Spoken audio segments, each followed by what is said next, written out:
네, 안녕하세요. 이원재입니다. 9월 3일 화요일 이원재 끝내주는 경제 11시 정각의 라이브 시작하겠습니다. 오늘은요, 조금 기다리시면 이정환 슬로우뉴스 대표 나와서 윤석열 대통령이 의료 현장에는 아무 문제가 없다는 인식을 보여줬었는데 실제 현장이 어떻게 돌아가고 있는지 모든 언론을 종합해서 정리를 해드리겠습니다. 그리고 그 뒷시간에는 이승원 시사평론가 나오셔서 미국 대선에서 해리스가 여전히 우세한 약자라고 하는데 왜 우세한데 약자인지 분석해드리겠습니다. 그리고 지금은 바로 전현주 뉴스토마토 기자님 모셔서 가장 뜨거운 뉴스 정리해드리는 브리핑 시간 갖겠습니다. 어서 오세요. 네, 안녕하세요. 안녕하세요. 오늘은 어떤 뉴스가 가장 앞에 있나요? 오늘은 어제 바로 열렸던 국회 개원식 얘기를 좀 해보려고 하는데요. 어제 22대 국회 개원식이 열렸는데 여야의 장기 대치로 역대 가장 늦은 개원식일 뿐만 아니라 이 민주화 이후 처음으로 대통령 연설이 없는 개원식이었습니다. 이 대통령실은 계엄설이 난무하고 특검, 탄핵을 남발하는 국회 정상화가 먼저다 이렇게 밝혔는데요. 대통령실은 오히려 민주화 이후 최악의 국회라면서 날선 반응을 내놨습니다. 소통을 강조했던 대통령이 개원식조차 불참하면서 이 역대급 불통 대통령이다 이런 비판은 피할 수 없어 보이고요. 이 윤 대통령의 개원식 불참을 두고 보수 언론에서조차 비판의 목소리를 냈습니다. 특히 조선일보는 이 대통령이 새 국회 시작을 알리는 개원식에 불참하는 것 역시 도를 넘었다라면서 강도 높게 비판했습니다. 이건 어떻게 봐야 돼요? 조선일보까지 그렇게 비판한 거 보니까 조선일보 논조에 굉장히 또 공감이 가는데. 네, 맞습니다. 이제 보수층마저 등을 돌렸다 이렇게 볼 수밖에 없을 것 같아요. 그러니까요. 저는 윤석열 대통령이 그 이번에 국정 브리핑 지난주에 하실 때도 The buck stops here라고 그 명패 이 본인 자리에 써 있는 거, 그 모든 책임은 내가 진다, 내가 최종 결정권자다 그 이야기잖아요. 그렇게 그걸 강조를 하는 모습을 보여줬었는데, 근데 사실은 최종 책임자는 먼저 손을 내밀어야 되거든요. 그렇죠. 최종 책임자가 링 위에 올라가서 막 싸우면은 심판은 누가 봐요? 최종적으로 그 경기의 승부를 누가 결정을 해요? 그런 사람이 반드시 국가에 있어야 되기 때문에 대통령 제도가 있는 거고, 먼저 손 내밀고 먼저 포용하고 먼저 통합하고 이런 사람이 대통령이고 더벅 스탑스 히어라고 말할 수 있는 사람이어야 되는데 지금 계속 싸움판에 뛰어들고 계신 것 같아요. 너무 안타깝습니다. 좀 잘 되면 좋겠는데 이번 국회에서도 계속 대립이 계속될 것 같네요. 안타깝습니다. 네. 다음 뉴스로 넘어가 볼까요? 네, 다음 뉴스는 이 주택담보대출 한도를 이번 달부터 더 줄이기로 하면서 지난달 시중은행이 이 가계대출과 주택담보대출의 증가폭이 역대 최대치를 기록을 했습니다. 실제로 8월 5대 은행의 가계대출 잔액은 한 달 만에 9조 6천억 원 폭증했는데요. 이 수치는 2016년 1월 이후 가장 큰 증가폭으로 이른바 영끌 광풍이 불던 지난 2021년 4월보다도 4천억 원 더 많은 수치입니다. 뿐만 아니라 이 5대 은행의 8월 신용대출도 석 달 만에 증가세로 돌아서면서 총 8,494억 원 늘었는데요. 지난달 은행들이 대출금리를 높이고 또 신규 대출 취급 한도를 제한하는 등 이 주택담보대출 문턱을 높이자 이 신용대출로 풍선 효과가 나타난 것으로 분석되고 있습니다. 이게 두 달 전에 이 정부에서 사실은 주택시장을 살리겠다고 하면서 스트레스 DSR이라는 그 DSR이 조금 더 강화시켜서 그 대출 한도 제한하는 제도 2단계 시행 7월부터 하게 돼 있었는데 늦췄거든요. 9월로. 그리고 나서 사실 주택 경기를 부양하기 위한 여러 가지 정책을 그 전에 다 발표해 놓은 게 있었잖아요. 종부세 완화도 있었고. 그래서 사람들이 다 정부가 집값 올리려나 보다 하고 막 뛰어들어서 대출을 받기 시작한 거예요. 그래서 7월, 8월에 말씀하신 대로 사실은 가계 대출 오픈런이 일어났어요. 은행 창구가 정말 엄청 붐벼가지고요. 네. 8월 30일 하루에 5대 시중은행에 1조 6천억 원 이상의 대출이 일어났다고 합니다. 8월 31일 하루에 점점 이게 에스컬레이트 돼가지고. 그렇죠. 그래서 근데 갑자기 지금 또 대출 한도를 줄이겠다고 정부에서 발표를 하고 시중은행이 거기 따라가고 있거든요. 그래서 갑자기 대출 절벽이 됐어요. 그러니까요. 그래서 이게 어떻게 될 건지 나 정말 정책 일관성이 정말 중요한데 서민들만 또 힘들어지는 결과가 나오게 된 것 같습니다. 그러네요. 알겠습니다. 다음 뉴스를 한번 넘어가 볼까요? 네, 다음 뉴스는 이 필리핀 가사관리사가 이제 오늘부터 출근을 하게 되는데요. 지난달 초 입국한 이 필리핀 가사관리사는 모두 100명입니다. 한국 적응과 이 4주간의 전문성 향상을 위한 특화 교육을 모두 마치고 오늘부터 업무에 들어가게 됩니다.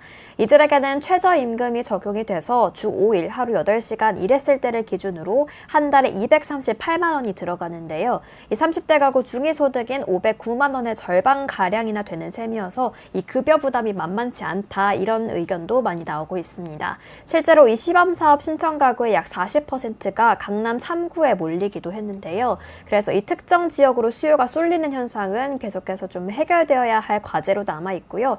또 이들의 업무는 원칙적으로 이 아이 돌봄에만 한정이 되지만 부가적인 가사 서비스도 허용을 하게 됐는데 이런 좀 모호한 규정 때문에 현장에서는 계속해서 혼란이 이어질 것으로 예상이 되고 있습니다. 정부는 이 외국인 가사 관리사를 내년엔 1,200명으로까지 늘리겠다 이런 방안을 내놨는데 이번 투입이 좀 문제점 없이 잘 돌아갈 수 있을지 계속해서 좀 지켜봐야 될 것 같습니다. 오세훈 서울시장은 이 최저임금 미만으로 지급하는 방안을 강구해야 한다고. 네, 차등임금 적용하자 이렇게 그렇죠. 말했죠. 근데 또 국제노동기구의 기준에 따르면 그거는 안 되는 일로 또 드러나기로 또 했었는데 네. 이 논쟁은 굉장히 중요한 논쟁인 것 같네요. 앞으로 계속 팔로우업 해주시면 좋을 것 같아요. 네, 계속 팔로우업 하겠습니다. 반가운 소식 있어요? 네, 반가운 소식 있습니다. 올해 국군의 날이 임시 공휴일로 지정이 됐는데요. 국군의 날이 임시 공휴일로 지정이 된 것은 1990년 이후 34년 만입니다. 1976년부터 1990년까지는 법정 공휴일로 지정돼 왔지만 1991년부터는 이 기업 생산성 향상 차원에서 이 국군의 날이 공휴일에서 제외가 됐었는데요.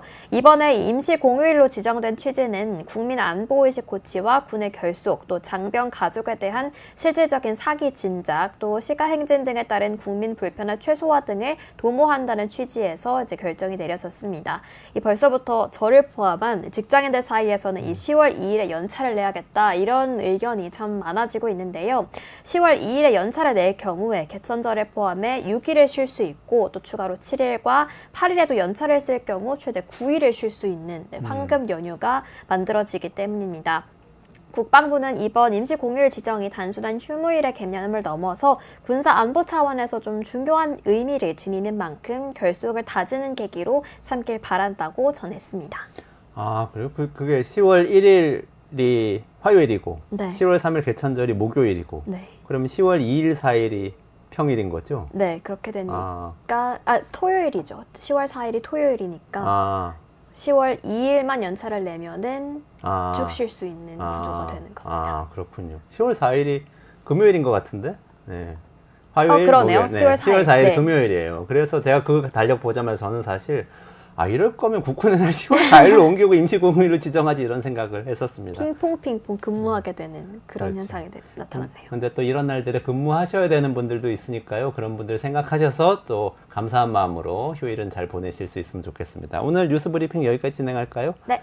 네, 감사합니다. 전현주 기자님이었고요. 조금만 기다리시면 이정환 대표하고 같이 돌아와서 의료 현장 이야기 전해드리겠습니다. 수고하셨습니다.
네, 써니님, 심심한 여행가님 감사합니다. 댓글 많이 주시면 힘이 되니까 많이 남겨주세요.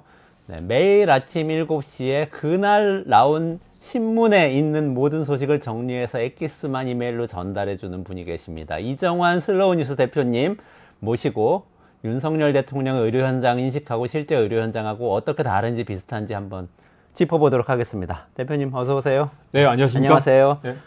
몇 시에 일어나서 작업하세요? 7시에 항상 이메일 보내시던데 슬로우 뉴스 3시 반에 일어나는데요. 오늘 아침에는 아침에 조찬 모임이 있어서 네. 뉴스레터를 6시에 발송했고요. 아, 새벽 2시 반에 일어나서 작업을 했습니다. 와. 그러면 네. 이거 가장 잘 정리해 주실 수 있을 것 같아요. 네. 윤석열 대통령이 지난주에 국정 네. 브리핑에서 네. 의료 현장에 사실은 큰 문제가 없는 것 같다. 원활하게 이런 잘 식으로 작동하고 있다라고 해서 어. 가뜩이나 이 끓어오르는 여론이 막 부글부글 끓어올랐죠. 과연 그 현장에 가보긴 했나? 아니면 과거 대판 논란처럼 대통령이 가본 병원만 잘 들어가고 있었던 거 아니냐라는 얘기가 나옵니다. 아, 그 대파 논란하고 비슷한 상황이다. 이렇게 네. 볼 수도 있겠네요. 대통령이 왜 제대로 보지 못하느냐? 아니면 참모들이 제대로 현장의 그 고충을 제대로 전달하고 있느냐? 대통령이 구중궁궐에 갇혀서 진짜 문제를 제대로 보지 못하고 있는 게 아니냐라는 얘기가 나옵니다. 실제 응급실 상황이 어떤가요? 많이 보도되고 있죠. 그렇죠. 이 전남에서 교통사고 환자가 전국에서 받아주는 데가 없어서 결국 죽었다. 이게 현실이다라고 대한 응급의사학회장이 그런 말을 했고요. 또 정말 놀라운 게 김한규 의원, 이 제주도 출신이죠. 국회의원이죠. 예, 네, 이분이 민주당이고. 아버지가 병원장 출신인데 아버지가 응급실을 뺑뺑이를 돌다가 결국 돌아가셨다. 며칠 전에 부친상을 당했습니다. 자리가 없어서 입원을 못했고 세상을 떠났다. 엄청나게 분노하고 있다라고 이야기를 했습니다. 김종인 전 국민의힘 비상대책위원장이고 이분 또 민주당 비상대책위원장도 했습니다. 네네네. 그런데 이분이 저녁에 넘어져서 이마가 깨졌는데 무려 응급실 22군데에서 거절을 당했다고 합니다. 그래서 겨우겨우 옛날에 다니던 병원에 찾아가서 신분을 밝히고 응급실에 갔는데 의사가 없었다. 겪어보지 않으면 모르는 일다라고 했는데 이거 그 기사가 보면서 여러 생각이 들던데요. 김종인 정도 되는 사람이 자기 백을 써가지고 아는 병원에 전화를 해서 이제 자리를 만들었다는 거죠. 그런데 일반인 같으면 이렇게 백을 쓸 수 있었겠느냐. 한편으로 보면 김종인 같은 사람도 응급실 자리를 못 구할 정도로 어렵다는 이야기가 될 것이고 김종인이라고 해서 좀 더 뭐 세칙이 안 됐다는 건 그만큼 우리 현장이 뭐 잘 돌아가고 있다는 이야기도 되겠지만 그만큼 열악하다는 것이죠. 그렇죠. 김한교 의원 같은 경우도 비슷한 케이스잖아요. 그렇습니다. 또 아버님은 병원장 출신이니까 의사 출신이신데도 그렇죠. 불구하고 본인의 그 네트워크나 이런 걸 활용해도 네. 자리를 구할 수가 없었다. 이런 실제로 얘기가 그 되잖아요. 의사들 말 들어보면 지금 누구를 뭐 봐주고 말고 할 것도 아니고 당장이라도 지금 뭐 그 며칠 전에 남궁인 그 이 교수 같은 경우는 저녁에 3명의 응급 환자들 받아가 혼자서 3명 그 심폐소생술하고 이쪽에서 또 다시 하고 5명을 한꺼번에 본 적도 있었는데 한 사람이라도 더 볼 수 있으면 봤을 것이다. 근데 만약 그 상황에 3명을 더 받았으면 그 사람은 죽을 수도 있다. 그렇기 때문에 못 받는다고 해야 한다는 것이죠. 그러니까 지금 응급실에서 옛날에 5명, 최소 5명, 6명이 있던 병원을 전공이 1명에서 지키고 있는 상황인데 환자가 늘어나면 받으면 죽으니까 응급실 상황은 그렇다는 거죠. 그렇기 때문에 받고 싶어도 못 받는 상황이다. 그런 얘기를 합니다. 실제 응급실 의사 수가 줄어서 그런 일이 벌어지는 건가요? 그렇습니다. 이게 그러니까 정부는 73% 수준으로 지키고 있다라고 얘기하는데 의사 숫자가 네, 응급실에 있는 이제 전공의도 있고 간호사도 있겠지만 지금 중요한 건 이제 전문의잖아요. 네네네. 전문의 수가 지금 보시면 이게 이제 김윤 의원이 이분 이제 서울대 의대 교수 출신이죠. 그분이 이제 보건복지부 자료를 받아가지고 가공한 그래프인데요. 보시면 이제 작년 말하고 비교하면 지금 꽤 많이 줄어든 모습을 볼 수 있죠.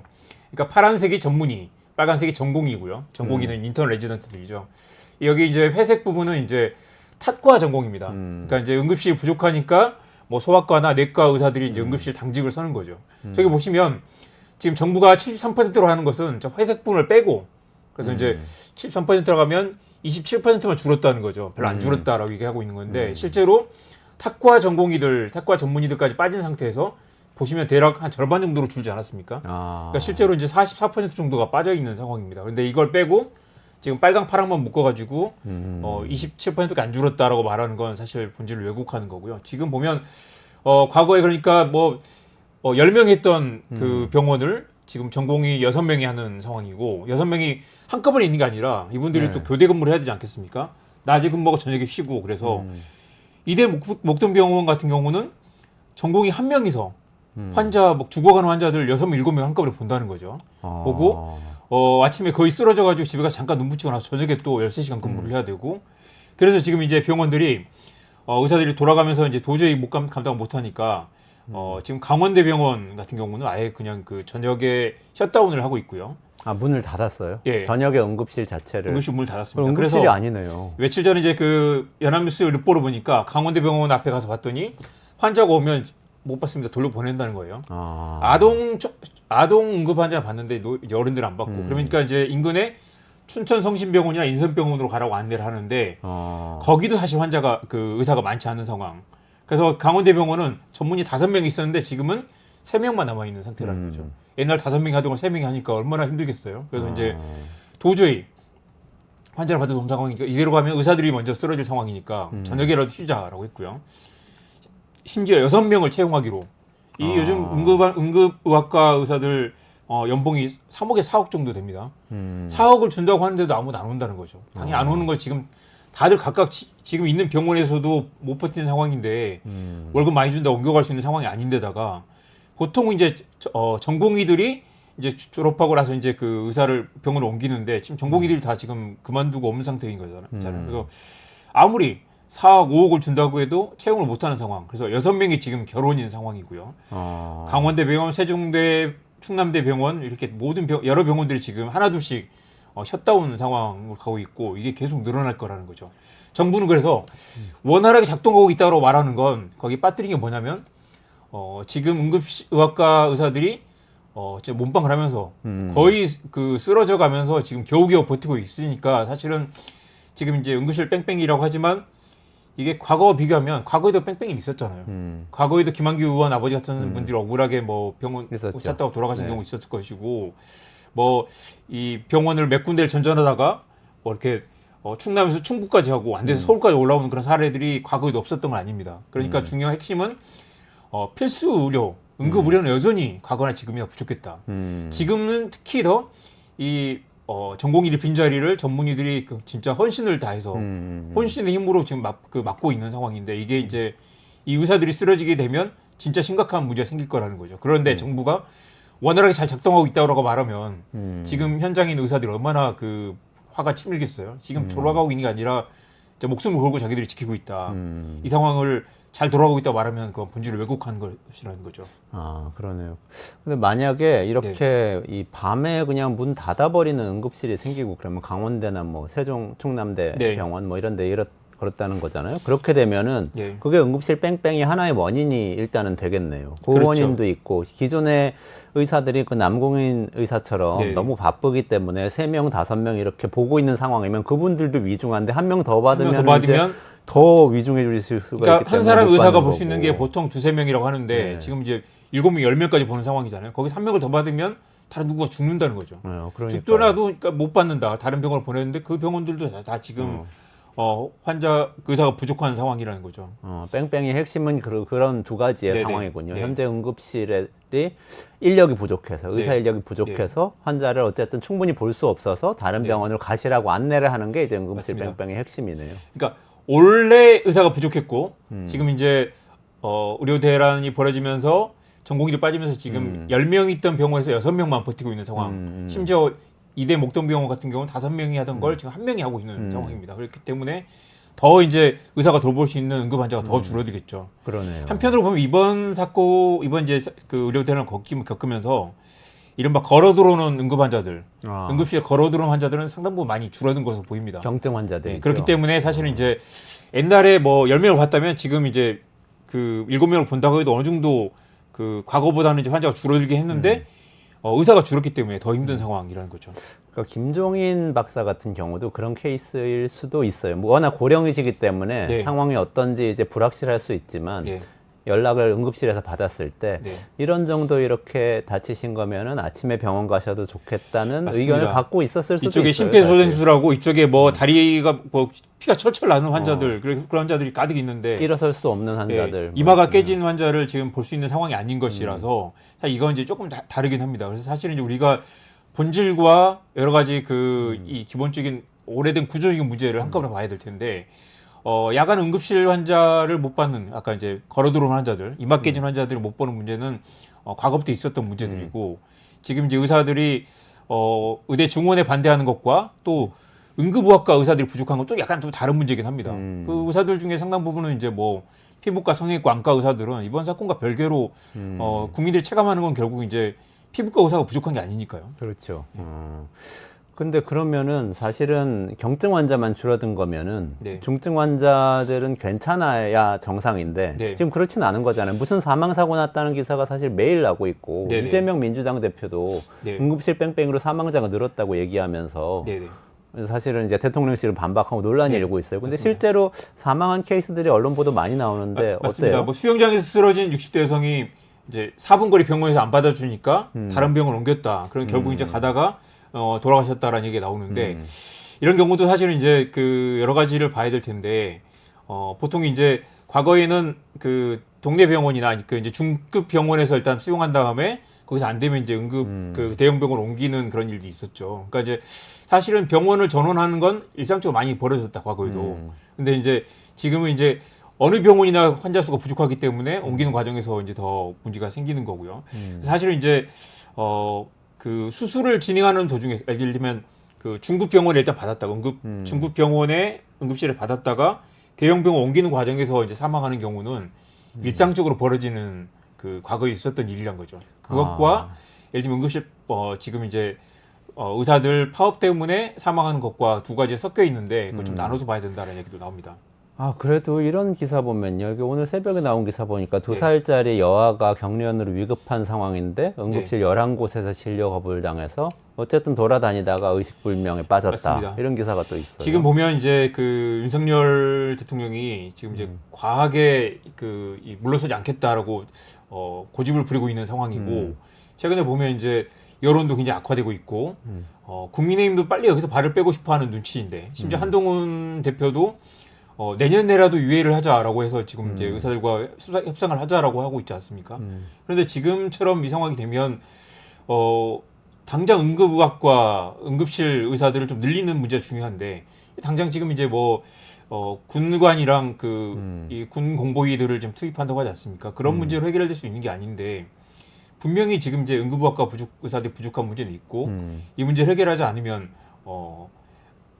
갈수록 더 이제 문제가 생길 것이고 셧다운 병원이 늘어날 것이고 지금 있는 전공의 의사들이 만약 쓰러지게 되면 더 큰 이제 감당할 수 없는 문제가 생기겠죠. 가뜩이나 추석에는 최소 1.5배에서 2배 정도 응급실 환자가 늘어난다고 하는데 전혀 지금 준비가 안 돼 있는 상황입니다. 추석에 응급 환자가 원래 늘어나나요? 원래 2배 가까이 늘어난다는 거죠. 그게 뭐 많이 이동을 하시고 그렇기 네네. 때문에 또 사고도 많이 나고 네. 그래서 그런 그런데 건가요? 지금도 이미 의사들이 다 지쳐가지고 언제 쓰러질지 모르겠다. 이대로 버틸 수 있을지 모르겠다라고 말하는 상황에서 지금 이제 추석이 다가오고 있는 것이죠. 추석 때 아프면 안 된다. 추석 때 아프면 이런 안 생각이 되고 드네요. 저녁에도 아프면 안 된다. 지금 저녁에 아프면 이 병원이 벌써 이제 셧다운된 병원들이 많기 때문에 또 저녁에 응급실이 지금 포화 상태이기 때문에 저녁에 아프면 이마가 깨지면 치료를 받지 못할 가능성이 매우 높다고 할 수 있습니다. 네, 안타까운 상황이네요. 지금 그래도 여론이 이 정도 되면은 여론이 사실은 이 정부한테 불만이 많아지면 정부가 양보를 하고 뭔가 문제를 해결할 것 같은데. 제가 오기 전에 살펴봤는데 이 갤럽 여론조사를 보니까 2월에는 찬성이 76%였어요. 뭐 의대 증원에 대해서, 정부의 찬성. 정부 안에 대해서. 6월에도 66%입니다. 네. 줄긴 줄었는데 찬성이 여전히 많다. 그러니까 사람들이 많은 국민들이 의사들 좀 늘려야 되는 거 아니냐. 예를 들면 지금처럼 응급실 뺑뺑이를 한다고 하고 의사가 부족하다고 하니까 의사를 늘리는 건 맞는 방향 아니냐라고 다들 생각을 한다는 거죠. 근데 3월의 여론조사, 총선 앞두고 여론조사를 보면 그때는 또 찬성이 36%, 38%밖에 안 됐어요. 반대가 49%였습니다. 그때는 왜 유독 이렇게 튀냐라고 보면 정부 대응이 옳다고 생각하십니까? 물었더니 반대가 더 많았습니다. 이건 옳지 않다. 그러니까 뭐냐면 다들 국민들이 의대 증원은 필요하다고 생각하면서도 정부가 이런 식으로 대응하는 건 옳지 않다라고 하는 거죠. 중요한 포인트가 뭐냐면 의대 증원을 하겠다. 2,000명 늘리겠다고 하는 건 누구나 할 수 있죠. 그런데 이게 정치고 대통령의 능력인 거잖아요. 2,000명 늘릴 텐데 반대를 하면 그 반대를 협상을 하고 타협을 하고 설득을 해가지고 이 강행하는 그 정치가 필요할 텐데 지금 반대를 하고 의사들이 지금 현장을 떠난 지 6개월 이상이 됐는데도 정부가 전혀 손을 쓰지 못하고 정치의 실종 상태를 맡고 있는 거 아니겠습니까? 국민들은 의대 증원을 여전히 찬성하는데 그렇기 때문에 아마 윤석열 대통령도 이걸 끝까지 밀어붙이면 의료교육에 성공한 정부로 남지 않겠느냐라는 얘기를 참모들이 했다고 해요. 참모들이 굉장히 막 답답해했다고 합니다. 네네. 이게 지금 버틴다고 성공할 수 있는 게 아닌데 그리고 버틴다고 해서 이 추석이 지나면 여론이 더 악화될 것이고 지금 최근에 조중동 이른바 보수 성향 신문들도 다 지금 그 돌아섰고 조바심을 내고 있거든요. 그런데 대통령이 이걸 설령 6개월을 더 버틴다고 하더라도 의료 계획에 성공한 대통령은 남을 것 같지는 않습니다. 그걸 누구나 알고 있는데 윤석열 대통령만 지금 모르고 있는 상황이란 거죠. 그래서 어제 그저께 김순덕 대표적인 보수 농객이죠. 동아일보. 그분이 미치고 팔짝 뛸 판이다라는 말을 했어요. 뭐 때문에요? 뭐라고 했냐면 그 윤석열 대통령이 개혁의 본질인 지역과 필수 의료 살리기에 집중하겠다라고 말을 했다는 거죠. 그러니까 그걸 보고 미치겠다. 그게 개혁의 본질인지 알고 있었으면 그것부터 시작해야지. 왜 격까지부터 건드렸냐? 2,000명부터 건드렸느냐? 2,000명은 쟁점이 아니라는 거죠. 아마 만약에 올해 2월에 대통령께서 응급실 의사를 늘리는데 집중하겠다. 장기적으로 의대 정원도 늘려야 된다라고 했으면 국민들이 반대를 이유고 의사들도 거기에 어떻게 반대를 하겠어요. 그때 만약에 2월에 지금 뒤늦게 나왔죠. 응급실 수가를 뭐 250까지 늘리겠다. 250%까지. 외국은 뭐 이 심폐소생술 한 번에 뭐 300만 원인데 한국은 뭐 15만 원밖에 안 된다는 이야기 하잖아요. 그걸 늘리겠다고 했는데 우선순위가 바뀌었다는 거죠. 의대 정원을 2,000명 늘리겠다고 해놓고 의사들이 다 현장을 떠난 뒤에 지금 와서 필수 의료 수가를 높이겠다고 한들 그렇습니까? 그럼 돌아가겠습니다 하진 않을 거라는 거죠. 지금 핵심 의대 증원이고 결국 아까 보셨던 것처럼 국민들도 의대 증원에 대해서는 찬성하는데 이 방식이 문제라는 거잖아요. 그리고 이 의사들의 이 파업, 전공의들의 이 보이콧이 집단 이기주의 성격도 있고 사실 보면 의사들도 사실 현장을 환자들 팽개치고 나간 거라서 냉정하게 말하면 국민들도 동의하기 어려운 부분도 있고 어떻게 이럴 수 있느냐. 그리고 결국 이게 만약에 의사들이 이길 경우 굉장히 안 좋은 선례를 남기는 것도 맞습니다. 환자들이 죽어가는데 현장을 떠났던 거죠. 떠났고 지금 1년 가까이 지금 전공의 집단 유급을 하게 된 상태인데 정부의 무조건적인 항복을 요구하고 있는 거잖아요. 의사들도 사실 문제가 없다고 할 수는 없는데 결국 더 중요한 건 여기서 사실 그러니까 정치, 타협, 협상이 필요한데 대통령의 고집 때문에 보건복지부든 여야 국회든 아무도 손을 못 대고 있는 그런 상황입니다. 의사들은 원래는 우리가 뭐 영화를 너무 많이 봐서 그런지 모르지만 네. 의사의 윤리라는 것은 적군이 네. 우리 아군을 막 사살을 하던 적군이 총을 맞아서 쓰러져서 죽어가고 있으면 가서 치료를 해줘야 되는 게 네. 사실 의사의 네. 윤리를 우리는 알고 있는데 그렇겠죠. 예. 근데 지금은 상황이 어쨌든 정부 정책에 반발해서 어떤 추상적인 이유 때문에 환자들을 떠났고 그것 때문에 맞습니다. 응급실에 의사가 부족해서 환자들이 돌아가시는 분이 생기는 상황이 의사들도 되는 그러니까 거잖아요. 명분이 있는 게 이걸 그 정부가 명분을 가지고 밀어붙여서 그 압박을 해야 되는데 의사들도 명분이 있는 게 속도가 너무 빠르다. 2,000명을 증원하면 수업을 들을 수가 없다. 게다가 결국 이 과정을 거쳐서 필수 의료가 강화되는 게 아니라 의료비만 더 늘어날 것이다. 과잉 진료가 늘어날 수 있다라고 반발을 한다는 거죠. 그걸 하나하나씩 각계 격파하면서 이러이러하게 해결하고 의대 증원이 필요하다라고 해야 되는데 무조건 2,000명 안 모을 수 없다라고 하니까 의사들이 돌아오고 싶어도 돌아올 수가 없는 거죠. 그러네요. 아까 저는 또 윤석열 대통령이 네. 역사에 남는 어떤 업적에 대해서 언급을 네. 한 거잖아요. 네. 의료개혁이라는 네. 정권의 치적을 네. 남기겠다는 건데 사실은 칼럼 중에 제가 누가 쓰셨는지 정확히 기억이 네. 안 나는데 장기적으로 우리는 모두 죽는다라는 제목의 칼럼이 있었어요. 맞습니다. 네, 네. 그게 케인즈가 케인즈 옛날에 말이죠. 했던 네. 말인데 In the long run we are all 네, dead. 네. 누가 이렇게 공황이 일어나고 사람들이 실업이 되고 뭐 이렇게 가난하게 살아도 나중에 이게 다 구조조정 된다면 경기가 좋아져서 잘 네. 살게 된다. 오히려 더 성장하게 된다라고 얘기하니까 in the long run 장기적으로 그렇게 된다는 얘기지. 근데 장기적으로 우리 다 죽어요. 맞습니다. 이렇게 대답했던 네. 지금 당장 이 문제 장기적으로- 해결하면서 가야지 네. 이 얘기한 거잖아요. 장기적으로 2,000명을 관철할 수도 있고 장기적으로 의대 증원을 할 수도 있겠지만 이 과정에서 겪는 만약에 김한규 의원 아버지 그리고 아까 2살 그 어린 아이의 네. 죽음 네. 그다음에 수많은 응급실 뺑뺑이 의식불명입니다. 하면서 네, 하고 아직 돌아가신 건 네. 아니고. 네. 병원에 왔다가 입원을 못하고 다른 병원 찾아서 그 밤새 돌아가는 그 수많은 환자와 그 가족들의 울분과 분노와 공포를 어떻게 해결할 것인가. 이걸 해결하는 게 정부고 정치인데 의사들도 사실은 돌아가고 싶지만 그게 집단 이기주의 때문일 수도 있고 명분일 수도 있고 돌아올 수 있는 그 퇴로를 열어주지 않고 있는 그런 상황인 거죠. 그 전공의들은 지금 뭐 하고 있어요? 전공의들은 그래서 그 떠난 사람들. 알바를 하고 있다고 하는데요. 그래요? 그래서 이제 뭐 알바를. 그 뭐 맥주집에서 알바를 한다는 그 친구도 있고 택배 기사를 하거나 카페 알바를 하고 야구장에서 맥주를 파는 그런 전공의도 있다고 합니다. 그래서 이제 조선일보 오늘 아침에 이제 그 의사협회의 전공의들 대표들 인터뷰를 했던데 일단 내년에 복귀하겠다는 전공의는 전혀 없다. 지금까지 이렇게 알바하면서 버티고 있는데 자기들도 명분이 있어야 되지 않겠습니까? 반년 넘게 버텼는데 갑자기 알겠습니다, 돌아가겠습니다 하려고 하면 뭐 그 명분이 있어야 되겠죠. 최소한의 대화도 이루어지고 않는 상황에서는 돌아올 수 없다.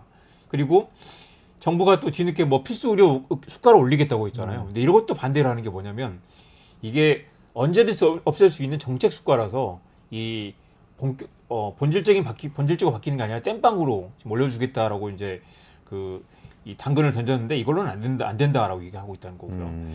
임진수 의사협회 기획이사는 이런 말을 했습니다. 애초에 정부가 만약에 안타깝죠 이런 거 의료사고 면책 등에 좀 이렇게 의사들의 요구를 좀 들어주면서 타협상을 했으면 의사들도 좀 그 협상할 여지가 있었을 텐데 무조건 2,000명만 갖다 대니까 다른 요구 조건들은 더 중요한 요구 조건들은 제쳐놓고 이렇게 나가니까 이 의사들도 양보할 수가 없었다라는 것. 그리고 주 100시간 일하는 전공의 이 구조적인 문제를 해결하지 않고 지금 이처럼 이제 이 필수 의료는 방치하면서 결국 자칫하면 뭐 이 피부과, 안과, 성형외과 의사들만 더 이 시장이 더 커질 것이고 그런 이야기도 합니다. 그 지금 소아과, 산부인과 의사들이 소아과 전공이었는데 산부인과 전공이었는데 그만두고 무슨 이렇게 피부 시술 같은 걸 하는 그런 병원으로 전업한 경우가 많이 있었어요. 이제 그런 문제를 방치하고 왜냐하면 소아과가 돈이 안 되고 힘드니까 산부인과가 돈이 안 되니까 계속 다른 이제 그 전공의들은 다른 그 진료 과목을 바꿀 수가 있거든요. 그래서 이제 유사 성형외과들이 많이 생겨났는데 그런 문제들을 방치하고 2,000명을 늘린다고 해서 그 사람들이 결국 다 피한성으로 가지 않겠느냐. 피부과, 안과, 성형외과 돈 되는 쪽으로 가지 않겠느냐. 이 문제를 어떻게 이렇게 방치하고 밀어붙일 수 있느냐라는 이야기를 현장에서 합니다. 아니 맥주집, 야구장 뭐 이런 데서 알바하는 분들 말고 아예 다른 쪽으로 가버린 전공의들도 있는 가버린 거예요? 전공의들 거의 없습니다. 예를 들면 현재는 기다리고 전공의들은 있다. 전공의 수련을 끝내고 전문의가 되려고 지금 그 고생스러운 상황을 버티고 있는데 갑자기 이 상황이 됐다고 해서 그럼 나 그냥 그만두고 일반인으로 개업하진 않겠죠. 그래서 이제 전공의들도 다른 이제 예를 들면 충남대병원 있었으면 충북대병원 옮겨가거나 할 수 있는데 그럴 이유가 없는 거죠. 그리고 지금은 버티고 있다. 사실 이게 집단 이기주의든 뭐든 할 수 있지만 일단은 이 상황에서 버티고 부당한 정부의 이 2,000명 증원 요구에 맞서야 된다라는 공동의 그런 문제의식이 있는 것 같습니다. 그렇군요. 정부 대응이 어떨까요? 지금 보니까 우원식 국회의장 같은 경우는 사회적 대타협을 한번 해보자, 대화를 풀어보자 이런 얘기를 내놓고 있고 정부 인식은 어때요? 윤석열 대통령 인식하고 똑같은가요? 현장에 아무 문제 없으니까 그대로 밀어붙이라는 태도인가요? 아니면 좀 변화가 있나요? 일단 이제 그 지지율이 많이 떨어진 상황에서 윤석열 대통령이 사실은 이제 지난 국정브리핑에서 원활하게 잘 돌아가고 있다고 했는데 사실 이제 며칠 사이에 정부 입장이 좀 바뀌었습니다. 그래서 이제 응급실 문제 심각하다. 지금 지지율이 23%까지 떨어져 있는데 이게 이제 20% 밑으로 떨어지면 정말 이제 거의 그냥 그 탄핵이나 뭐 탄핵에 준하는 상태로 갈 거라고 하는데 탄핵 아니라도 레임덕 되는 거죠. 아무 일도 못. 그렇지만 지난해 21%까지 떨어졌다 반등한 거 보면 저 정도가 이제 마지노선일 것 같고요. 근데 만약에 정말 심각한 건 추석 이후에 뭔가 의료 대란이 벌어진다거나 사람들이 죽어나가면 또 달라질 수는 있겠지만 아직은 이제 21%가 아마 콘크리트 마지노선이 아닐까 싶습니다. 근데 정부도 지금 이제 계속해서 이제 이대로는 안 되겠다. 응급실 문제는 좀 심각하다라고 이제 생각하고 있는 것 같은데 뒤늦게. 그리고 보건복지부도 계속해서 이제 대책을 내놓겠다고 하는데 안타깝게도 지금 전공의들이 돌아오지 않는 이상 공복이라든가 군의관 등을 일부 투입하는 걸로 이게 해결될 문제는 아닌 것 같습니다. 그렇군요. 현재 해결점이 잘 보이진 않는다. 네네. 그리고 또 의대 입시는 다가오잖아요, 지금? 의대 입시도 사실은 이제 지난번에 말씀하셨죠. 그 수험생 부모 입장에서는 이미 이제 이건 돌이킬 수가 없다. 그렇죠. 당장 내년에 이제 의대 1학년생이 2배. 예를 들면 40명 정원인 의대에서 뭐 80명을 받아야 되는 상태가 되고요. 그러면서도 지금 2학년이 아닌 통째로 비어있는 상태. 이런 문제를 어떻게 해결할 것인가에 대한 정부가 답을 내놓지 않고 있는 그런 상황입니다. 그렇군요. 사실은 그 몇 년 전에 네. 문재인 정부 때도 의대 증원 이 꼴랑 400명 지금 생각해 보면 네네. 추진했다가 네. 의사들이 네. 반발하는 바람에 결국은 추진 못했잖아요. 맞습니다. 그래서 이제 정부가 노환규 전 의사협회 회장이 그런 말을 했죠. 정부는 의사를 이길 수 없다. 굉장히 오만한 말처럼 들렸고 사실 여전히 그래서 상당수 국민들이 의대 증원해야 되는 거 아니냐, 의사가 좀 늘어나야 되는 거 아니냐라고 이야기도 많이 하지만 사실 이제 실제로도 그 정부가 지금 굴복할 수밖에 없는 그 상황으로 가고 있는 안타까운 상황입니다. 사실 여기까지 오지 않도록 사실 강대강으로 붙을 게 아니라 정부가 필요할 때는 양보를 하고 또 이 서로 이렇게 이해관계를 조정하면서 가야 되는데 윤석열 대통령은 사실 안타깝게 한 번도 그런 걸 해보지 않으신 분이고 이 검사 시절의 그 상명하복 구조에서 여전히 그렇게 지금 국무회의를 운영하고 있으면서 참모들도 윤석열 대통령에게 직언하지 못하는 그런 상황인 것 같습니다. 그때 시작해서 400명씩 조금씩 늘려왔으면 어땠을까 이런 생각도 좀 그렇습니다. 들고요. 타협을 했으면 2,000명이 의사들 나왔을 때 입장에서도. 2,000명 아니면 일단 1,000명부터 시작합시다라고 했을 텐데 이 너무 이렇게 이 유연하지 않기 때문에 부러지는 상황인 거잖아요. 지금 2,000명을 받느냐 마느냐 온 국민이 여기 볼모로 잡혀 있고 아마도 지금 일단 1,509명으로 그렇죠. 예, 그리고 각 병원에서 이 올린 답답한 게 지금 이제 인원으로 그런 것도 있어요. 추진하고 있죠. 응급실에서 뺑뺑이로 사망하는 사람들이 얼마나 되느냐 일단 통계도 있지 않습니다. 와 있지 않습니다. 이게 다들 궁금해하고 뭐 대통령이 문제 없다고 발언을 해버렸기 때문에 해버렸기 통계를 때문에. 생산할 수가 없어요. 그리고 사실 이게 이제 부처에서는. 아까 말씀드렸던 것처럼 이게 뺑뺑이로 죽은 거냐 실제로 전원 과정에서 자연스럽게 죽은 거냐 그런 이제 여러 가지를 그 원인을 분석해야 될 텐데 지금 그런 통계를 낼 수 없을 자. 정도로 의료계가 지금 이제 대혼란 되게 상황인 어려운 거죠. 상황이다. 알겠습니다. 오늘 말씀 너무 좋았고요. 요약하자면 이 의사가 부족한 거는 굉장한 문제다. 그래서 응급 현장에서 굉장히 많은 문제가 생기고 있다. 네. 그렇지만 정부가 이걸 해결해야 되는데 해결할 의지도 보이지 않고 해결할 방안도 보이지 않는다. 지금 답답한 딱 상황. 그 말씀만 드리고 싶습니다. 응급실 의사가 부족한 건 어제 오늘 일이 아니다. 2,000명으로 응급실 의사를 늘릴 수는 없다. 응급실 의사들의 불만은 2,000명과 별개로 구조적인 문제인데 정부가 정말 구조적인 해법을 내놓지 않고 2,000명을 고집하면서 문제 해결을 어렵게 만들고 있다. 라고 정리할 수 있겠습니다. 알겠습니다. 여기까지 말씀 듣겠습니다. 조금만 기다리시면 이승환 평론가고요. 해리스 미국 대선에서 이거 막 치고 올라가는 것 같았는데 꼭 그렇지도 않다고는 하는데 한번 그 이야기 들어보도록 하겠습니다. 이정환 대표님 고맙습니다. 네, 고맙습니다.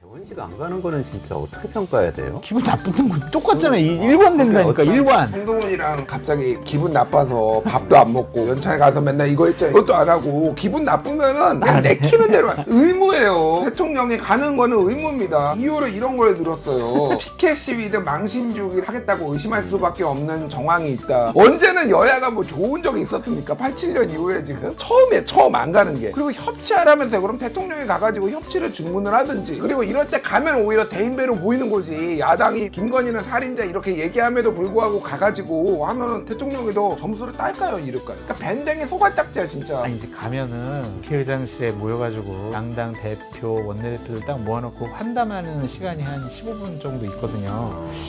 마음에 드는 놈 한 놈 있거든. 그러니까, 안 갈래. 막 여당 이러고. 대표도 포함해서. 그렇지. 여당 대표, 야당 대표 뭐 이놈 저놈 마음에 드는 사람 한 아이, 놈이 없네. 근데 저런 결정을 하는 게 정말 황당해요, 황당해. 네, 이원재 끝내주는 경제에서 우리 경제에 거대한 영향을 미칠 미국 대선 어떻게 돌아가고 있는지 계속해서 분석해드리고 있는데 오늘도 이승환 시사평론가 모시고 그 이야기 들어보도록 하겠습니다. 어서 오세요. 네, 안녕하세요. 이승환입니다. 점점 더 관심을 끌고 있어요. 미국 대선에 대선이요? 대한 이승환 평론가의 분석. 아, 그래요? 그럴 리가. 오늘도 잘 날카로운 분석 부탁드릴게요. 네, 지금 최선을 일단 다하겠습니다. 상황이 어때요? 지금 뭐 캐리스가 막 치고 올라와가지고 뭐 역전했다 이런 얘기 언론에서 많이 나왔는데 실제 그런 상황인가요? 근데 뭐 결론부터 말씀드리면 여론조사 뭐 조금 차이가 있지만 우리가 생각했던 만큼 전당대회 효과, 우리 컨벤션 효과라고 하죠. 우리도 국내에서 전당대회 할 때 그런 용어를 많이 쓰는데 컨벤션 효과가 생각보다 크지 않았다. 그리고 전당대회가 19일부터 22일까지 있었잖아요. 그래서 그 직전 조사랑 큰 차이는 없었다. 네, 그래서 해리스 입장에서는 전당대회는 굉장히 왁자지껄하게 굉장히 많은 이목을 끌긴 했는데 어쨌든 표로는 당장 드러나지 않았다 정도 말씀드릴 수 있을 것 같아요. 그래서 아니, 지금 여론조사 결과 이기는 결과 많이 나오지 않았었어요?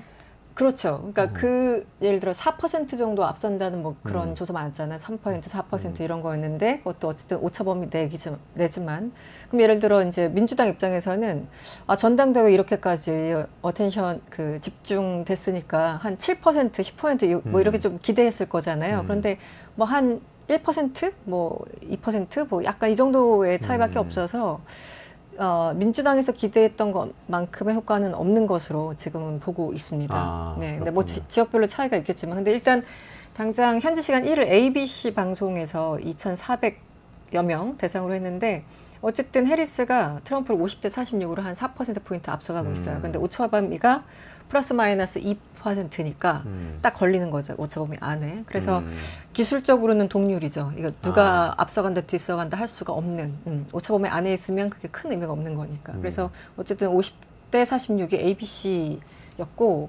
그런데 이제 민주당의 조금 좋은 시그널은 우리도 누굴 지지해요라고 얘기하는 사람이 투표장에 간다는 보장은 없잖아요. 그래서 이제 처음에 국내에서도 뭐 대선 있을 때 여론조사 이번에 투표할 의향이 있으십니까? 물어보고 그 다음에 이제 하잖아요. 그래서 아마 여러분들 그 기사 보시면 등록 유권자를 대상으로 이게 있고 투표할 의향이 있는 사람을 대상으로 이게 있어요. 그래서 그 미국에서도 조사 기간마다 또 달라요. 네네. 그래서 registered에서 등록을 했는데 안 갈 수 있어. 근데 likely vote이라고 해서 적극적으로 투표장에 갈 의향이 있는 사람들은 또 다르죠. 그래서 거기서는 52대 46으로 6% 앞섰으니까 이 숫자는 해리스가 좀 괜찮은 숫자죠. 네네네. 투표하겠다고 이야기한 사람 중에서는 네. 6%포인트 앞섰다. 네. 그러니까 이건 오차범위를 좀 벗어났으니까 같은 ABC 방송 그 결과거든요. 그래서 이제 컨벤션 효과가 전반적으로는 없지만 일단 투표장에 갈 가능성이 높은 사람을 대상으로 했을 때 해리스가 조금 더 기분 좋은 성적을 받았다. 이 정도 말씀드릴 수 있을 것 같고 컨벤션 효과가 생각보다 덜했다라는 이유는 그만큼 양쪽의 고정 지지층이 너무나 확고하다라는 뜻일 수도 있어요. 달리 해석을 좀 드리자면. 근데 이제 우리가 맨날 얘기하듯이 내셔널 폴 전국은 의미 없고 결국은 경합주가 얼마냐 이거 질문하려고 하셨죠. 네, 그 말씀 계속 그동안 하셨잖아요. 네, 그 그래서. 경합주 6개, 7개, 뭐 거기서 어떻게 승부가 나냐. 그렇죠. 위에 예전에 러스트벨 들어가다 요즘은 블루월 이렇게 네. 푸른색 벽 뭐 이런 뜻의 블루월로 이제 부르죠. 위스콘신 지난주까지는 그 조사 결과가 없다고 하셨는데. 예, 그러니까 좀, 최근 전당대회 바로 직후에 딱 나온 숫자가 마음에 드는 그게 없어가지고 그런데 29일 날 에머슨 대랑 그 정치 전문 매체에서 더힐 네네네. 우리 국내에서 많이 인용하는 언론이죠. 그래서 이제 더힐과 에머슨 대가 같이 조사했어요. 29일 날 조사를 했는데 네. 경합주 7개. 여기서 7개는 노스캐롤라이나 포함시키면 7개예요. 보통 6개인데. 근데 각각 3군데에서 각각 우위. 그리고 한 군데 동률. 그래서 정말 숫자가 어떻게 이럴 수 있지? 약간 이런 느낌이에요. 그래서 3대 3, 3승 1무 3패. 그렇죠. 네. 그래서 이 밑에 이제 썬벨트라고 하는 조지아, 그리고 저 위에 있는 미시간, 그리고 네바다 이쪽에서 해리스가 좀 우세해요. 1%포인트에서 한 3%. 그리고 애리조나, 노스캐롤라이나, 위스콘신에서는 또 트럼프가 좀 앞서요. 그리고 동률은 펜실베니아 둘 다 48%. 그러니까 참 우리 이 얘기 하다가 대선 끝날 것 같아요. 이야, 진짜 박빙이네요. 네, 진짜 박빙. 근데 해리스 쪽에서는 본인들이 열세라고 주장한다는 이야기가 있어요. 그렇죠. 이제 2016년에는 완전히 폭망했고 그 여론조사 결과라는 게 왜냐면 모든 언론이 거의 다 힐러리가 된다고 했었으니까. 그래서 근데 트럼프가 이겼죠. 건가요? 그리고 2020년도 바이든이 뭐 한 7, 8% 어디는 뭐 10% 앞선다 하고 했었는데 실제 까보니까 틀린 데도 많았었고 트럼프가 미세하게 이긴 데도 있었고 결과적으로 생각보다 굉장히 큰 차이가 아니었어요. 그때 한 3%가 4% 차이로 바이든이 이겼거든요. 그래서 여론조사 기관에서도 우리나라도 마찬가지지만 이제 여러 번 틀렸잖아요. 뭐 총선 틀리고 대선 틀리고 뭐 10%포인트 차이 난다고 했는데 까보니까 2%고 뭐 이런 거. 근데 미국도 이제 여러 이 고통스러운 과정들이 있었잖아요. 그래서 2020년도 그렇고 지금까지도 계속 여론조사를 어떻게 더 정교하게 할까 여러 가지 실험도 해보고 뭐 이렇게 그룹핑 해가지고 계속 추적 조사도 하고 뭐 여러 음. 가지 하는데 좀 나아졌는지 안 나아졌는지는 이번에 11월 5일날 대선을 이제 마치고 봐야 될 것 같고요. 근데 당장 2020년만 하더라도 바이든이 어렵게 이겼기 때문에 지금 이 정도 점수로는 사실상 해리스보다 트럼프가 더 유리한 거 아니냐 이런 얘기가 나오죠. 그 해리스 캠프 쪽에서 그렇게 판단하고 있는 거예요? 그렇게 판단하는 것 같아요. 일단 그 아. 캠페인을 주도하는 사람들, 전략가들은 방송에 나와서 지금 우리가 열세라고 얘기를 하고 있어요. 네. 이게 뭔가 좀 언더독 효과를 좀 누리고 싶어서 전략적으로 하는 걸 수도 있지만 실제 그 헬스 캠프의 그 오말리 딜런이라는 그 청와대 측 위원장이 있는데 확실한 약자 이렇게 표현을 했어요. 확실한 약자. 네, 네. 그러면서 2020년 그러니까 4년 전 대선 때 경합주들 사이에서 그냥 고작 4만 표가 결정적이었던 거예요. 그러니까 이런 얘기 할 수밖에 없죠. 그래서 지금 이 점수 가지고는 제가 초반에 말씀드렸던 것처럼 오차범위 내에서 거의 다 지금 나오니까 이러면 지금 해리스가 여전히 열세라고 내부적으로 판단을 하는 것 같고 실제 민주당 당원들한테 야 우리 지금 이긴 거 아니니까 다만 그냥 바이든이 워낙 성적이 안 좋았으니까 상대적으로 올라가는 기저 효과일 뿐이지 우리는 계속 열세라고 엄청나게 강조를 하고 있죠. 지금 이 순간에서도.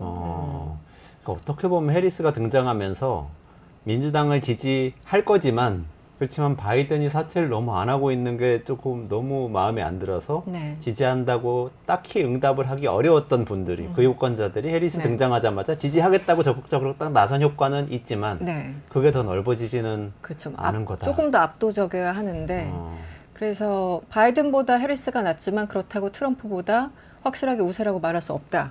이렇게 한 문장으로 정리할 수 있어요. 지금 그렇군요. 추자만 보더라도. 네.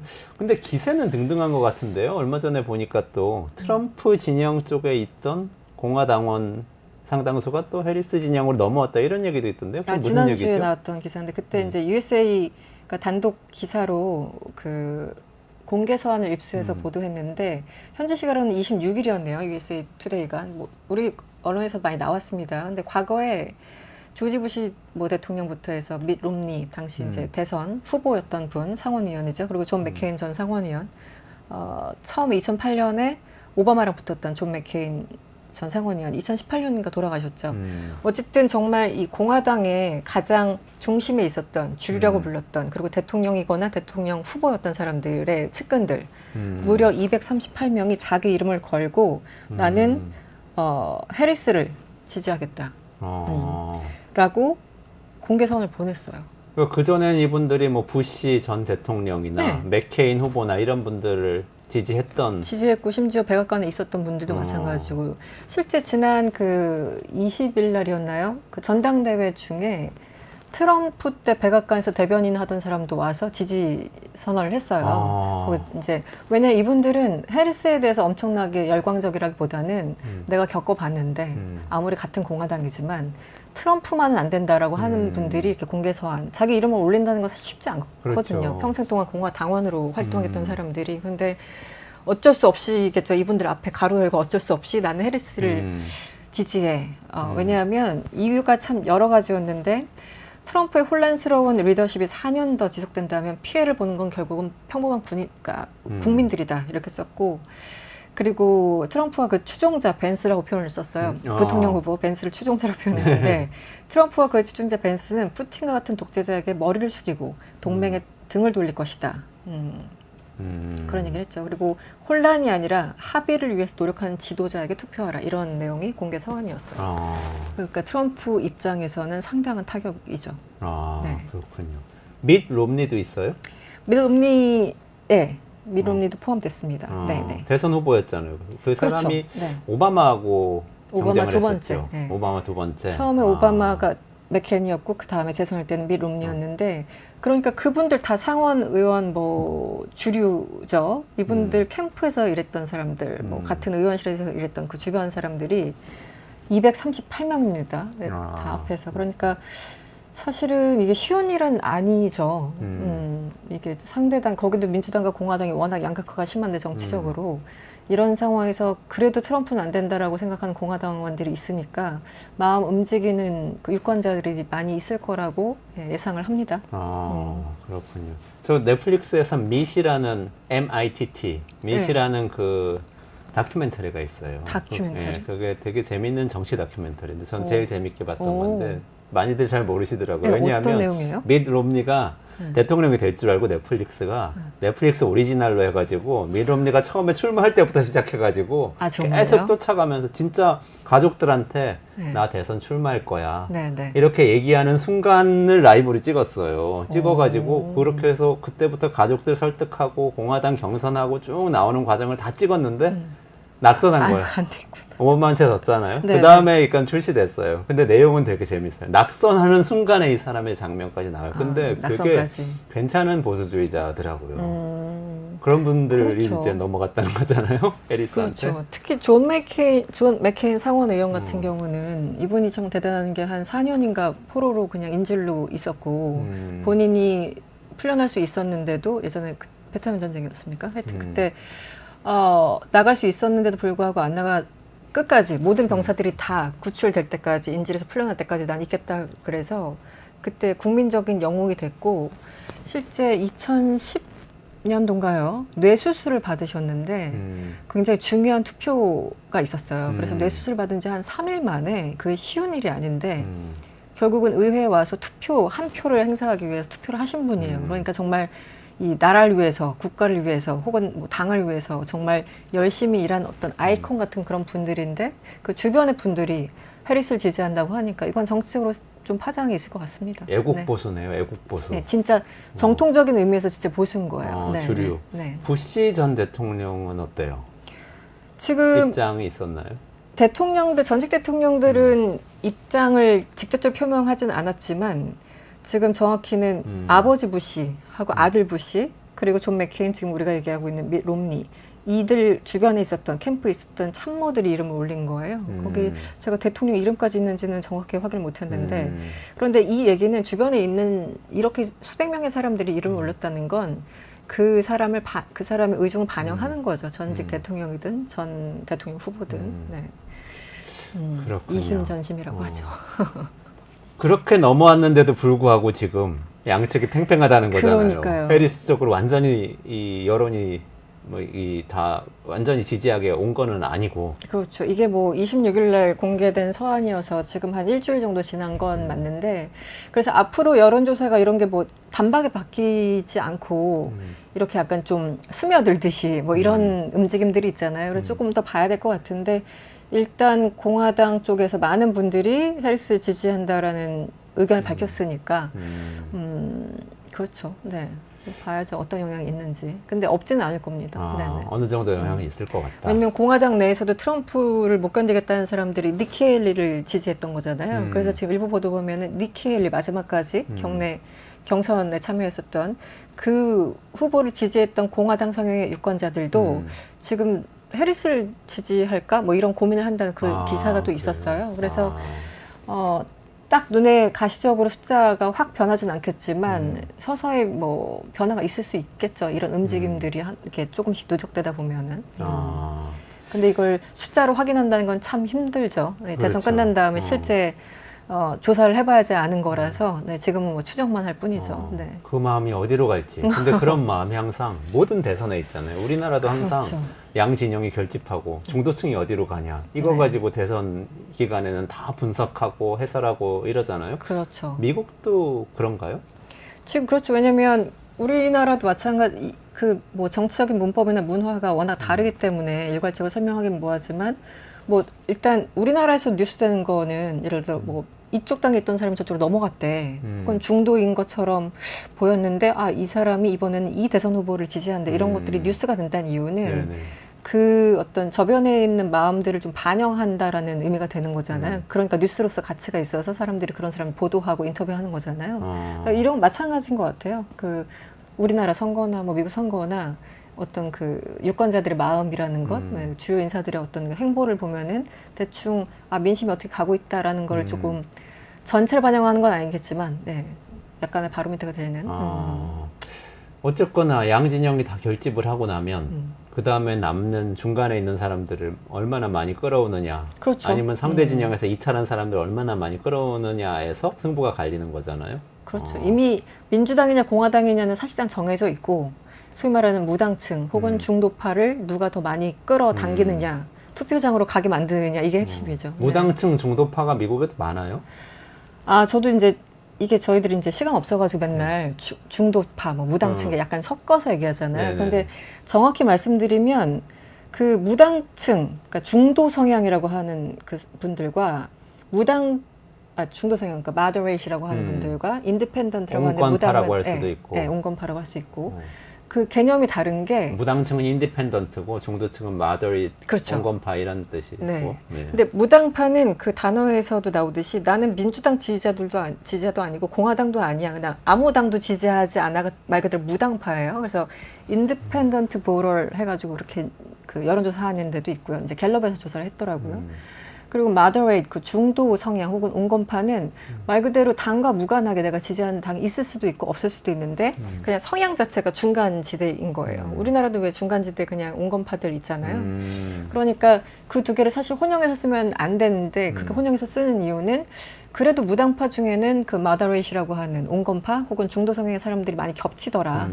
하지만 무당파라고 해서 뭐 예를 들어 공화당의 어떤 사람들보다, 그러니까 무당파 안에서도 트럼프보다 훨씬 더 오른쪽으로 가 있는 사람도 있을 수 있는 거예요. 그렇죠. 단지 지지한 당이 없을 뿐이고. 그리고 민주당을 지지하지 않지만 뭐 버니 샌더스 같은 사람이 있을 수 있는 거예요. 하지만 나는 무당파야. 그러니까 양쪽 다 싫어. 뭐 이런 거죠. 그래서 그거를 참 여론조사 기관에서 약간 분석하기는 사실은 무당파가 조금 더 쉽죠. 왜냐면은 너 지지한 당이 있어 없어는 굉장히 데이터 잡기 쉽잖아요. 그렇죠. 근데 중도파니 물어보면은 나도 나 자신을 모를 때도 있고 그게 딱 그렇죠. 그 과학적으로 증명이 안 되는 그런 게 좀 있잖아요. 네, 그렇다고 네, 무슨 체크리스트 10개 중에 5개 이상이면 진보다 뭐 이렇게 할 수도 없을 테고. 그래서 갤럽에서 연례 조사를 하는 걸 봤더니 어쨌든 작년 기준 12,000명 대상으로 했는데 43%가 무당층이라고 본인을 얘기했대요. 미국에서요? 43명 어마어마한 숫자잖아요. 네. 어마어마하네요. 네. 43%? 지난해 기준입니다. 이게 정치의 혐오를 느끼면서 점점 무당파들이 좀 증가하는 추세라고는 합니다. 그래서 이 갤럽 하나의 조사가 모든 걸 반영하지 않겠지만 일단 뭐 대표적인 여론조사 기관이니까 그래서 지난해 이제 43이 무당층이고 같은 조사에서 민주당이다 공화당이다 이렇게 얘기한 사람이 양쪽 비슷한데 27%. 예. 그러니까 다 싫어. 무당층이야 나는. 이렇게 얘기를 하는 거고. 27, 27, 43 이렇게 네, 된 거예요? 네, 네. 그래서 이제 악시오스 그 온라인 매체죠. 굉장히 영향력 있는 매체인데 악시오스가 이제 민주당이든 공화당이든 이렇게 무당층이 늘어나는 거에 대해서 한번 본인들 스스로 좀 점검해봐야 된다. 뭐 반성해라 뭐 이런 뜻이겠죠. 하지만 통상적으로 대선이 있는 해에는 무당층 비중이 좀 감소하니까 이걸 그대로 수치를 뭐 100%라고 믿을 건 또 아니다. 왜냐면 우리도 선거 있는 철과 없는 철이 뭔가 이렇게 정치에 대한 관심도와 관여도가 좀 달라지잖아요. 맞아요. 네. 그래서 이 무당층이 일단 작년 기준 43이라고 했지만 지금 또 같은 조사를 한다면 줄어들 수도 있죠. 줄어들었을 것 같아요, 왠지. 네. 근데 올해 조사는 아직 제가 확인하지 못했고요. 그리고 재밌는 게 같은 조사 갤럽에서 이 인디펜던트들 사이한테 물어봤어요. 그랬더니 본인들이 중도라고 얘기하는 사람들이 한 36% 된대요. 그래서 아까 무당파랑 중도가 약간 좀 겹친다고 말씀드렸잖아요. 네네네네. 그러니까 한 3분의 1 정도는 3분의 1이 넘는 사람들이 무당파이고 3분의 1 정도는 중도파 그 안에서. 그 중에서 그 중에서. 다시 3분의 1? 네네. 생각보다 적네요. 확실하게 말씀드리면 인디펜던트라고 얘기한 사람이 43이고 같은 갤럽 조사에서 나는 마더레이시아, 그러니까 온건한 성향이야라고 얘기한 사람이 36. 네, 그렇군요. 네, 네. 네네네. 따로따로. 네. 그러면 비슷비슷하네요. 많이 겹칠 수도 그렇습니다. 있겠네. 네, 네. 그렇군요. 근데 그 사람들이 어떤 사람들인가요? 그러니까 질문이 이거 답하실 수 있는 참. 건지 모르겠는데 이게 저도 구글링도 여러 번 해봤는데 부자인지 가난한 사람인지 이런 게 중요하잖아요. 네. 정치인들 표심 얻으려면. 근데 예전에는 이제 무당파들이 좀 우리도 정치 관여도나 관심도 보면 나이가 조금 더 많을수록 훨씬 더 관심도도 있고 실제 투표장에 가는 사람들도 40, 60, 70대가 많지 20, 그렇죠. 30대들 많지 않잖아요. 맞아요. 네. 여기도 이제 비슷한 것 같아요. 조금 무당층을 보면은 젊은 사람들이 무당층이 많았고 예전에는 뭐 이제 한마디로 대학 졸업증이 있느냐 없느냐 하고 그런 기준으로 봤을 때 약간 저항력 뭐 이런 사람들이 이제 무당층이 좀 많더라 이런 데이터들이 있었는데 이게 정확한지는 모르겠어요. 그리고 최소 어쨌든 무당파 데이터 한 조사에 따르면 뭐 소위 말하는 G세대라고 하죠. 97년부터 12년생까지 그러니까 네네. 가장 젊은 세대 네네. 한 26%가 다 무당파라고 했고 그 밀레니얼 세대 80년대 이후에 태어난 사람들 한 36%가 또 본인을 무당파라고 했고 그러니까 올라갈수록 적어져요. 소위 X세대라고 하는 네네. 사람들은 한 21%, 70년대. 70년대, 네. 6, 70년대 조금 섞어서 그래서 기본적으로 올라갈수록 이제 내가 지지하는 당은 이거야라고 얘기하는 사람들이 많고 젊은 세대일수록 난 모르겠어 양쪽 다 싫어라고 얘기하는 사람들이 조금 더 많았어요. 이것도 갤럽 조사 같은데요. 네. 그리고 이 9월 1일 제가 초반에 말씀드린 그 ABC 뉴스랑 입소스랑 같이 조사한 네네네. 이제 최근 여론조사 결과 따르면 어쨌든 인디펜던트 무당층이라고 얘기하는 사람들 중에서 어느 쪽 캠페인이 지금 마음에 들어 그럼에도 불구하고 질문을 했더니 해리스 캠페인이 좀 긍정적이어가 56, 트럼프 캠페인이 긍정적이어가 38 이렇게 나와서 이거는 조금 차이가 있었네요. 그러니까 무당층에서는 해리스 캠페인을 일단 긍정적으로 본다. 라는 답변이 오차 범위를 벗어나서 네, 또 있었어요. 그러면은 이걸 제가 거칠게 해석을 해보자면 이 종합해보세요. 평론가님 의견을 여쭤볼게요. 네. 자, 젊은 사람들이 무당파가 많아. 근데 지금 지지율은 팽팽해요, 현재. 그럼 앞으로 이 젊은 사람들이 이 아까 악시오스에서 대선이 가까워지면은 네. 무당층이 줄어들고 줄어듭니다. 양쪽으로 결집한다고 했잖아요. 네, 그러면 네. 결집을 하게 된다면 해리스한테 결집할 가능성이 더 높은 거잖아요. 기본적으로는 젊은 층, 유색인종, 뭐 여성들 이런 쪽은 이제 민주당 쪽이 좀 우세했으니까 네. 과거 일반적인 통념상은 그렇죠.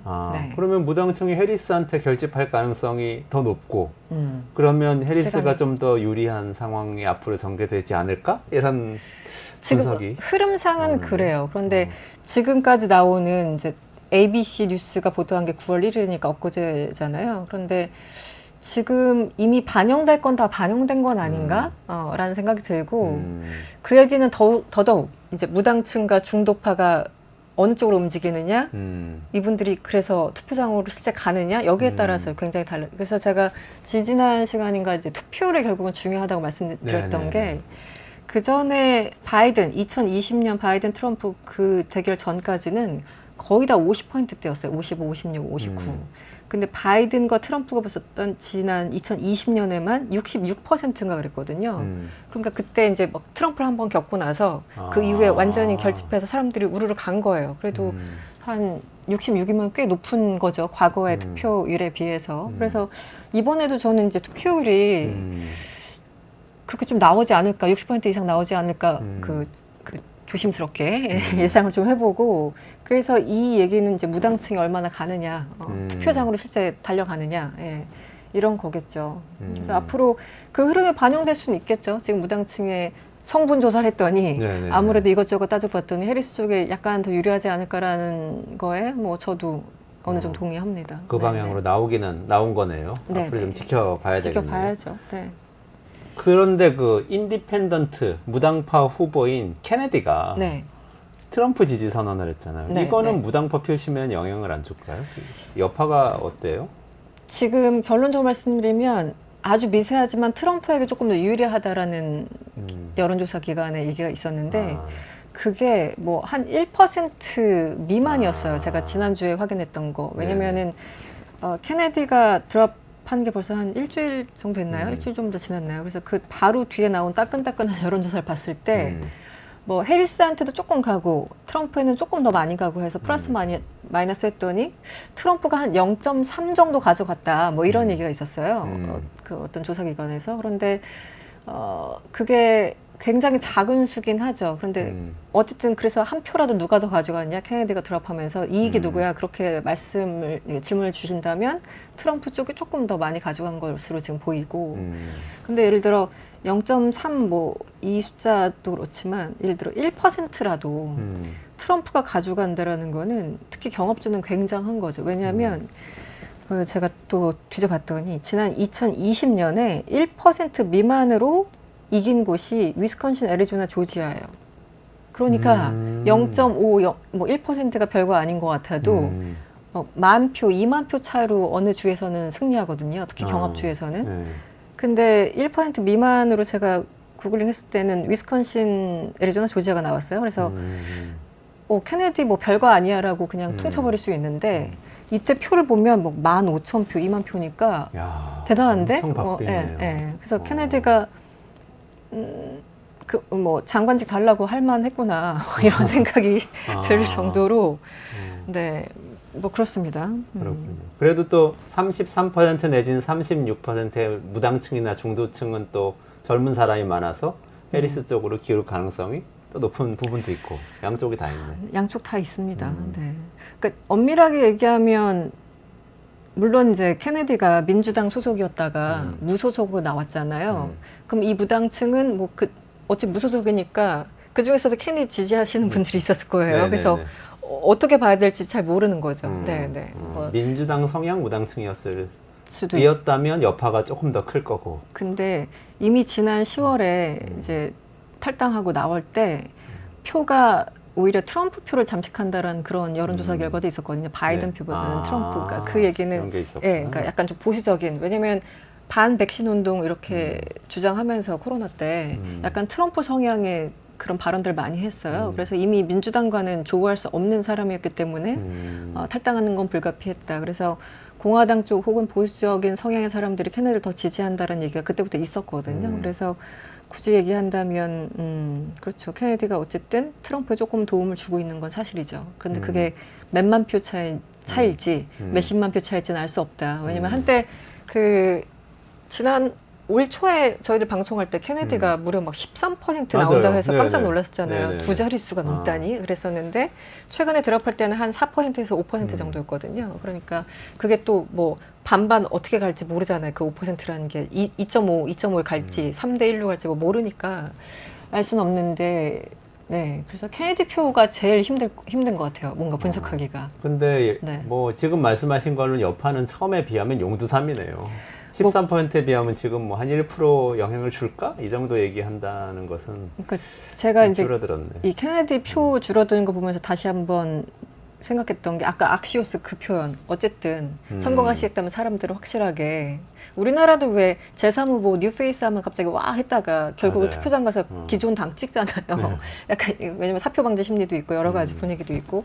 그러니까 악시오스의 그 발언이 그 분석이 이제 케네디를 보면서도 일정 정도 적용이 되는 거죠. 네. 결국은 13이었지만 나중에 투표장에 가서는 민주당 혹은 공화당을 찍게 마련이야라는 걸 보여주는 하나의 그 예가 아니었나 싶습니다. 네. 그렇군요.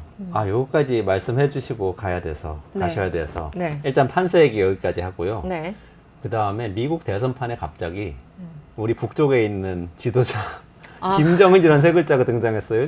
잠깐 지난 시간에 말씀 주셨는데 카밀라 네. 해리스가 연설하면서 김정은을 호명했다고. 그렇죠. 8월 22일 날 후보 수락 연설을 하면서 김정은이라는 굉장히 똑똑한 발음으로 김정과 같은 폭군이나 독재자의 비를 맞추지 않을 거라고 해리스가 직접 발언을 했잖아요. 네. 그래서 푸틴도 있고 시진핑도 있고 뭐 독재자 많은데 뭐 독재자라고 뭐 시진핑 뭐 어떻게 표현해야 될지 모르겠습니다만 그런데 딱 콕 집어서 김정은 얘기해서 다들 그 조금 놀라신 분들도 있었을 네. 텐데 굉장히 일종의 민주당 입장에서는 그게 뭔가 트라우마로 남은 것 같다는 생각이 들어요. 그 북미 정상회담이라는 것 자체가. 왜냐하면 사실은 북한 문제에 있어서는 민주당이나 공화당이나 굉장히 매파적인 입장이거든요.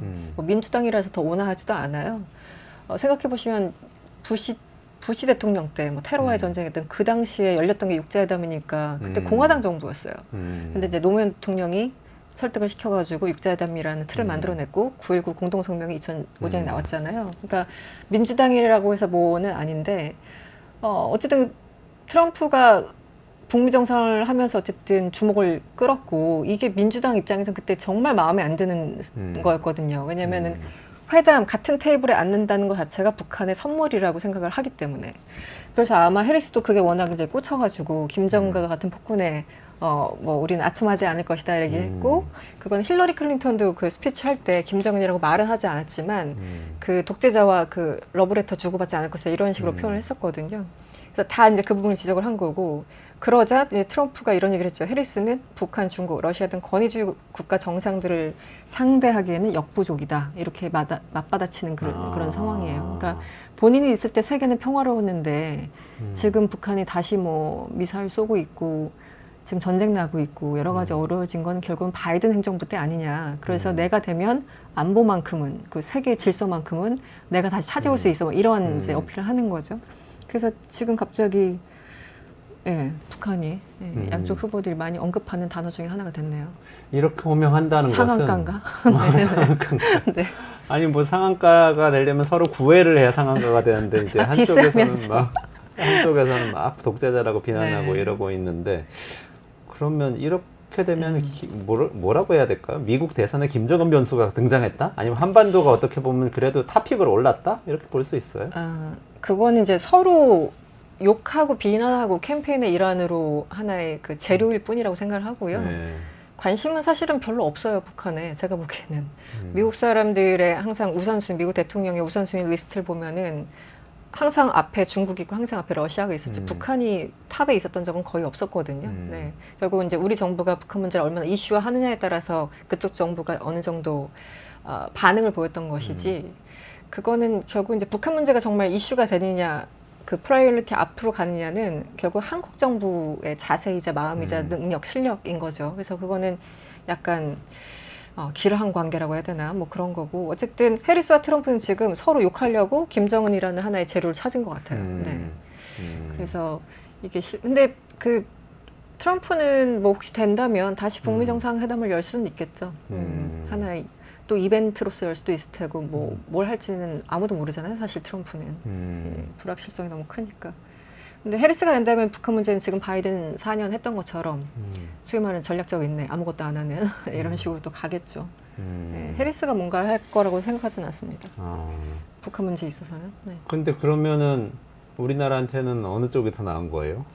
북한 문제를 조금 푸는 데는 글쎄요. 근데 트럼프가 하노이 때 워낙 그냥 집에 가버렸으니까 한번 실패가 있어서 누가 더 좋다고 말할 수는 없어요. 그런데 뭐 다 이게 좋다라는 것도 북한과의 대화 자체를 좋다고 표현하시는 분과 그 지금 대결 관계를 유지하는 게 좋다고 생각하는 게 우리나라 내에서도 완전히 갈리잖아요. 북한 문제는. 그래서 그 좋다라는 표현은 굉장히 주관적인 걸 수도 있고 어쨌든 지금의 어떤 좀 위기를 잠깐이라도 이제 뭐 푼다면 대화가 필요할 텐데 대화를 할 가능성이 높은 사람은 트럼프다. 해리스보다는. 그렇다고 대화를 한다고 해서 결과를 내느냐 그건 또 별개의 문제다.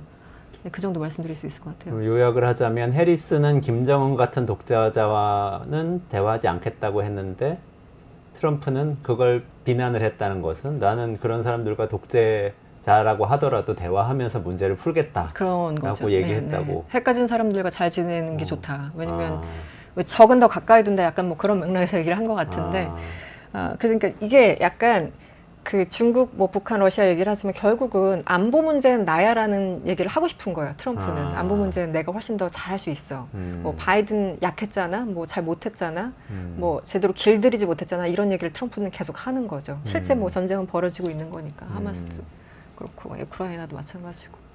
그렇군요. 네, 그 진실과 무관하게 어쨌든 그 현상을 봤을 때는 트럼프가 할 말은 좀 있는 거죠. 네. 네. 근데 좀 안타까운 일이긴 해요. 어떻게 하다가 우리 북쪽에 있는 지도자가 이렇게 미국 대선판에 등장해서 비난의 대상, 비난의 재료로 사용되고 있는가. 이거는 좀 안타까운 일인 것 같긴 한데. 그렇죠. 네. 어쨌든 뭐 정치는 원래 그런 거다 생각하면 이런 과정을 통해서라도 뭔가 좋은 해결책이 나와서 좀 남북 간의 대화가 되고 네. 다시 좀 평화로운 상태가 되면 좋겠다. 이런 생각은 드네요.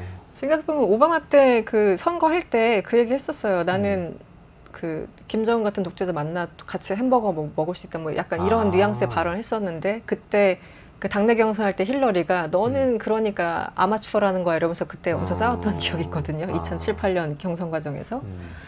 그런 거죠. 같은 당내에서도 김정은을 어떻게 다루냐에 따라서 또 완전히 또 갈리니까 입장이.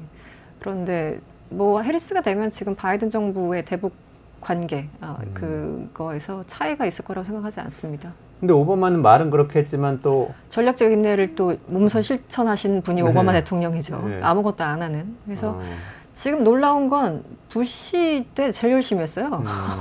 양자회담, 그 뭐 사자회담, 육자회담까지 저는 그때 현장 취재하는 기자였기 때문에 외교부 출입 기자여서 그게 정말 하루하루가 다 지금도 이렇게 떠오르는데 의외로 뭐 북한 폭격하는 거 아니야 이런 두려움에 떨다가 어느 순간 갑자기 예, 북미 대화의 어떤 대화가 그 길이 좀 트이고 그래서 약간 좀 숨통이 트이는 그런 게 있었죠. 근데 그게 다름 아닌 공화당 부시 대통령이었다는 거.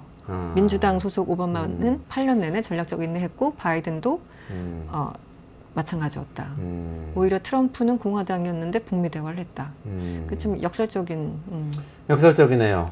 냉철한 분석 감사합니다. 지난번에 트럼프는 별로 좋아하지 않는다 이렇게 말씀을 하셨음에도 불구하고 트럼프 대통령은 적극적으로 김정은하고 대화를 했고 해리스는 바이든을 이어받을 것 같다. 대화를 안 할 것 같다. 네, 이렇게 분석해 주신 거예요. 네, 그렇습니다. 네. 알겠습니다. 여기까지 진행할게요. 이승원 시사평론가하고 미국 대선 판세 알아봤고요. 이원재 끝내주는 경제 매일 오전 11시에 라이브로 진행합니다. 내일도 11시에 라이브로 찾아뵙고요. 저는 오늘 여기서 이승원 평론가와 함께 인사드리고 물러가겠습니다. 고맙습니다.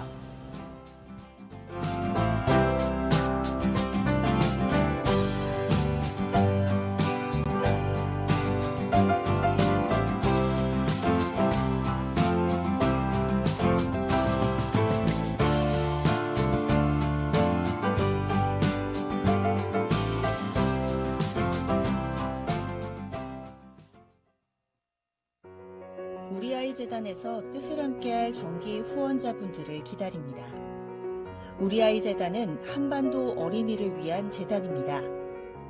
배고픈 어린이들에게 영양 가득한 국수를 보내고 영유아 자폐 조기 검사 지원, 베이비박스의 이유식 정기 배달, 중증장애 및 취약 아동들을 지원하고 있습니다. 따뜻한 손길을 이어주는 분들께 우리 아이 팔찌와 감사 선물을 드립니다. 지속적인 지원을 통해 더 많은 어린이들에게 도움을 줄 수 있도록 정기 후원자가 되어주세요. 후원 문의 02-2128-3344, 2128-3344